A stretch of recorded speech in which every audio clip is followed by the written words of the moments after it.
राष्ट्रीय महामार्ग कोकणातला अत्यंत महत्त्वाचा मार्ग आणि तितकाच चर्चेतला असलेला विषय. या ना त्या कारणाने मुंबई गोवा पूर्ण महाराष्ट्रभर नव्हे किंबहुना देशभर गाजतोय. आणि त्याच्यातील महत्त्वाचा टप्पा म्हणजे परशुराम ते झाराप हे 6 टप्पे त्यातले महत्त्वाचा भाग.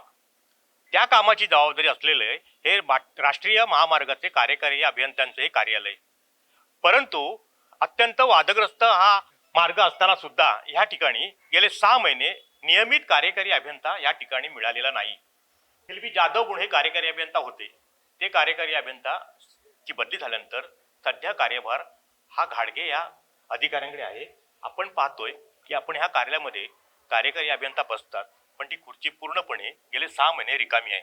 असं असताना या ठिकाणी राष्ट्रीय महामार्ग मुंबई गोवा सारख्या आणि आरवली काटेनी काटे वाकेड हे त्यामधला महत्त्वाचा टप्पा असताना सुद्धा त्यामध्ये पूर्ण वेळ कार्यकारी अभियंता मिळू नये हे कोकणवासियांचं दुर्दैवच म्हणावं लागेल. कारण मुळात असं आहे की अत्यंत रोजच्या पत्र्यावर असतील किंवा अत्यंत आरवली काटे काटे वाकेड सारखा विषय असेल किंवा भूसंपादनाचे लोकांचे प्रश्न असतील, काही त्यांचा मोबदला असेल, पण तो मिळावा ह्यासाठी या ठिकाणी नेहमी येणं जाणं ग्रामस्थांचं असतं, अधिकाऱ्यांचं असतं.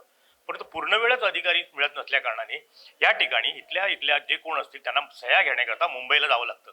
आणि मुंबईला जाण्याची परिस्थिती, आर्थिक खर्च येतो, तो भुर्दंड सुद्धा कोणी सोसायचा हा प्रश्न इथल्या कार्यालयातल्या इथल्या कर्मचाऱ्यांवरती अधिकाऱ्यांनी येऊन पडलेला आहे. केंद्रीय स्तरावरती असलेला हा प्रश्न मुंबई गोवा या ठिकाणी पूर्ण वेळ कार्यकारी अभियंता मिळत नाही.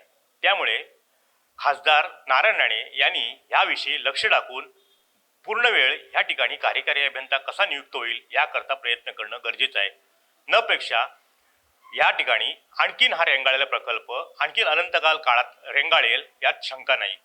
सुमारे 12,000 कोटी रुपये खर्च केलेला भूसंपादन सकट असलेला प्रकल्प रत्नागिरीच्या झाराप ते पत्रादेवी किंवा परशुराम ते झाराप ह्या टप्प्यातल्या कार्यभाराकरता किंवा त्याचा निपटारा करण्याकरता पूर्ण वेळ कार्यकारी अभियंता नाही हे खरंच दुर्दैव म्हणावं लागेल.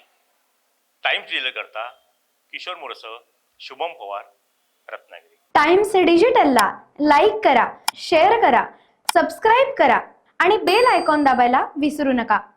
Times digital.